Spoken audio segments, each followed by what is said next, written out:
तो Epstein file से हजारों नई वीडियोस सामने आई हैं। आज हम उनमें से कुछ सबसे ज्यादा चौंका देने वाले क्लिप्स पर नजर डालेंगे और ये समझने की कोशिश करेंगे कि ये सबूत इस पूरे केस के बारे में हमें क्या नई बात बताते हैं। इस मामले को पूरी तरह समझने के लिए हम इसे 4 हिस्सों में देखेंगे। सबसे पहले ये कि इन वीडियोस में आखिर है क्या, फिर ये समझेंगे कि क्या एप्स्टीन सब कुछ रिकॉर्ड कर रहा था। इसके बाद हम खुद एप्स्टीन की जुबानी उसके जराइम की कहानी सुनेंगे और आखिर में मुतासरीन की तकलीफ का मुवाजना गिलियन मैक्सवेल के इनकार से करेंगे। तो चलें शुरू करते हैं। इन टैब्स में आखिर है क्या? सबसे पहले तो ये जानना जरूरी है कि हम कितने बड़े पैमाने पर सबूतों की बात कर रहे हैं। बात हो रही है 2000 से भी ज्यादा वीडियोस की। सिर्फ ये तादाद ही सोचिए, अंदाजा हो जाएगा कि यह मामला कितना बड़ा और कितना पेचीदा है। इनमें से कुछ वीडियोस तो इंतहाई अजीब हैं, जैसे कि एप्स्टीन की अपनी सेल्फीज, जिसमें वो कैमरे को घूरते हुए बहुत ही खौफनाक चेहरे बना रहा है। ये सिर्फ अजीब नहीं है, ये उस शख्स की बीमार जहनियत की तरफ एक इशारा है जो इस सब के पीछे था। एक और फुटेज इस माहौल की हौलनाकी को और बढ़ा देती है। इसमें एप्स्टीन एक बड़े किचन में एक नामालूम खातून का पीछा कर रहा है।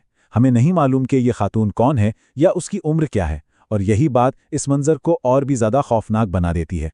लेकिन शायद सबसे ज्यादा चौंका देने वाली चीज ये है, एक वीडियो में उसकी मेज पर एक पैटर्निटी टेस्ट किट साफ नजर आ रही है।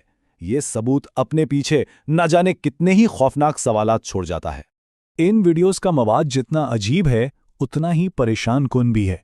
कहीं डांसिंग वीडियोस हैं, कहीं एक खातून मसाज करवा रही है, कहीं कोई बाथटब में है। लेकिन जो चीज़ सबसे ज्यादा परेशान करती है वो हैं बच्चों के खिलौने।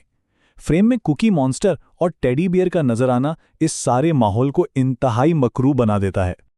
ये सब देखकर जहन में एक बहुत बड़ा सवाल उठता है, क्या एप्स्टीन हर चीज़ को खुफिया तौर पर रिकॉर्ड कर रहा था?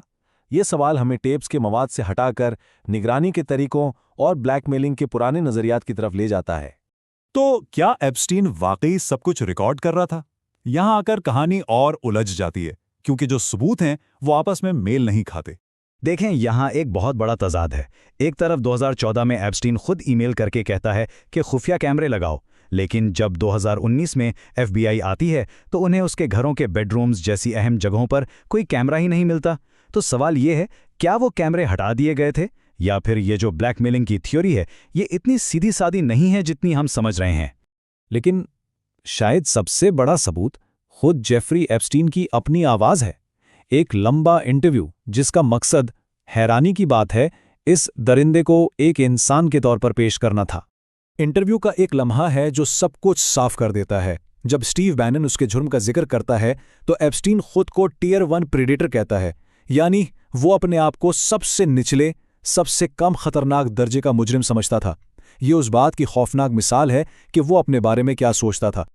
एप्स्टीन हकीकत से कितना दूर था, इसका अंदाज़ा इसकी इस कहानी से लगाएं कि उसने 2008 का माली बहरान जेल से हल किया था। वो दावा करता है कि वो जेल के अंदर से 2 अलग अलग फोन्स पर वॉल स्ट्रीट के बड़े बड़े बैंक्स को मशवरे दे रहा था। ये ऐसी कहानी है जो सिर्फ वही शख्स सुना सकता है जिसे अपने किए पर कोई बिल्कुल भी शर्मिंदगी ना हो। लेकिन जब बैनन ने सीधा सीधा पूछा कि क्या उसे कभी अफसोस हुआ, तो एप्स्टीन का जवाब रोंगटे खड़े कर देता है। उसने कहा, नहीं, मैं बस ये कहूंगा कि कितना अजीब है। इसके लिए लोगों की जिंदगियां बर्बाद करना कोई गुनाह नहीं था, बस एक अजीब वाकया था। और फिर इंटरव्यू का वो हिस्सा आता है जहां सारी बातें खत्म हो जाती हैं। बेनेन ने पूछा, क्या आपको लगता है कि आप शैतान हैं? और एप्स्टीन ने इनकार नहीं किया। उसने सिर्फ इतना कहा, मुझे नहीं मालूम। एक शख्स जो इस सवाल का जवाब नहीं में नहीं दे सकता, उसके बारे में और क्या कहा जा सकता है? अब आखिर में इन जराइम के इंसानी असरात को देखते हैं, एक मुतासरा की गवाही का गिलियन मैक्सवेल के इनकार से मुवाजना करके। यहां 2 कहानियां हैं जो एक दूसरे की बिल्कुल जिद हैं। एक तरफ एक मुतासरा की दर्द भरी आवाज है जो बता रही है कि उसे पैसों की मजबूरी में क्या करने को कहा गया, और दूसरी तरफ गिलियन मैक्सवेल का साफ इनकार है जो कहती है कि उसे कुछ नहीं मालूम। उन्हीं 2 बयानात के दरमियान इस केस की असली इंसानी कीमत छुपी हुई है। तो ये सारे सबूत देखने के बाद एक गहरा सवाल बाकी रह जाता है, ये खाम फुटेज ताकत, इनकार और इस्तेहसाल की पेचीदा नफ्सियात के बारे में असल में क्या बताती है? ये एक ऐसा सवाल है जो इन वीडियोस को देखने के बाद सोचने पर मजबूर कर देता है।